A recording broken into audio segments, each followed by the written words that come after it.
Assalamualaikum warahmatullahi wabarakatuh. Perkenalkan, nama saya Galih Piryosu Jagat, mahasiswa Teknik Sipil Trisakti 2017. Untuk kesempatan kali ini, izinkan saya untuk mempresentasikan tentang analisis daya dukung pondasi dangkal menggunakan teori Meyerhof. Jadi di sini pada dasarnya teori Meyerhof merumuskan daya dukung pondasi dangkal pada tanah homogen, yang kemudian dilakukan pengembangan rumus dengan mengakomodasi kondisi tanah yang tidak homogen, yang dimana lapisan pertama selalu lebih kuat daripada lapisan kedua. Teori ini juga menghitung tegangan geser dari tanah yang terletak di bawah telapak pondasi yang dijelaskan pada gambar berikut. Berikut gambarnya. Yang pertama, sudut bagi dianggap tidak sama dengan sudut geser tanah.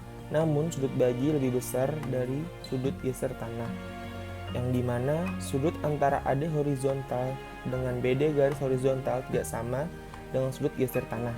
Dengan kata lain, sudut bagi lebih besar dari sudut geser tanah. Kemudian yang kedua, beban miring diperhitungkan. Yang ketiga dalam teori ini, faktor bentuk dan kedalaman pondasi diperhitungkan. Kemudian yang keempat, sudut keruntuhan berkembang dari dasar pondasi menuju ke atas hingga mencapai ke permukaan tanah, yang dimana keruntuhan yang berkembang dari dasar pondasi hingga mencapai ke permukaan tanah. Kemudian ada rumus daya dukung Meyerhof, yang dimana Q sama dengan kapasitas daya dukung, N sama dengan faktor daya dukung, S itu sama dengan faktor bentuk pondasi, kemudian D faktor kedalaman pondasi, I itu faktor kemiringan beban, kemudian B sama dengan lebar pondasi, P0 sama dengan tekanan overburden pada dasar pondasi, kemudian DF itu kedalaman pondasi, selanjutnya gamma itu berat volume tanah. Dalam slide kali ini adalah faktor daya dukung Meyerhof. Yang kita ketahui itu ada NQ, NC, N gamma. Bagaimana sih cara mendapatkan NQ, NC, N gamma? Di sini kita lihat ada tabel tersebut.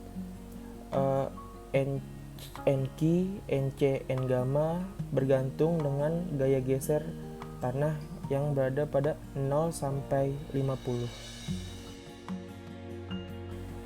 Dalam teori Meyerhof terdapat ada 3 faktor. Yang pertama itu faktor bentuk. Seperti yang kita ketahui ada EC, SQ, dan S gamma. Bagaimana sih cara mendapatkan SC, SQ, S gamma dengan cara rumus tersebut? Kemudian yang kedua itu ada faktor kedalaman. Faktor kedalaman itu kurang lebih sama, rumusnya sama dengan faktor bentuk. Bedanya hanya di D per B, kedalaman per lebar. Kemudian ada faktor kemiringan beban. Seperti yang kita sebut, faktor kemiringan beban itu faktor inklinasi, yang dimana IC, IQ, dan I gamma. Berikut rumus-rumusnya. Faktor kemiringan beban ini berbeda dengan kedua faktor sebelumnya, faktor bentuk dan faktor kedalaman. Selanjutnya ada catatan penting mengenai ketiga faktor yang sudah saya jelaskan sebelumnya. Yang pertama adalah catatan mengenai faktor bentuk. Untuk pondasi lingkaran, B per L sama dengan 1. Bila beban eksentris, maka digunakan cara dimensi pondasi efektif yang dirasakan Meyerhof dengan B aksen sama dengan B dikurang 2E dan L sama dengan L dikurang 2E. Kemudian yang kedua itu ada faktor kedalaman, yang dimana D per B dalam faktor kedalaman diambil nilai yang sebenarnya. Dan yang ketiga yaitu faktor inklinasi atau biasa disebut kemiringan beban. Dalam faktor ini yang menentukan adalah sudut alfa, di mana sudut alfa adalah sudut yang dibentuk dari kemiringan arah beban.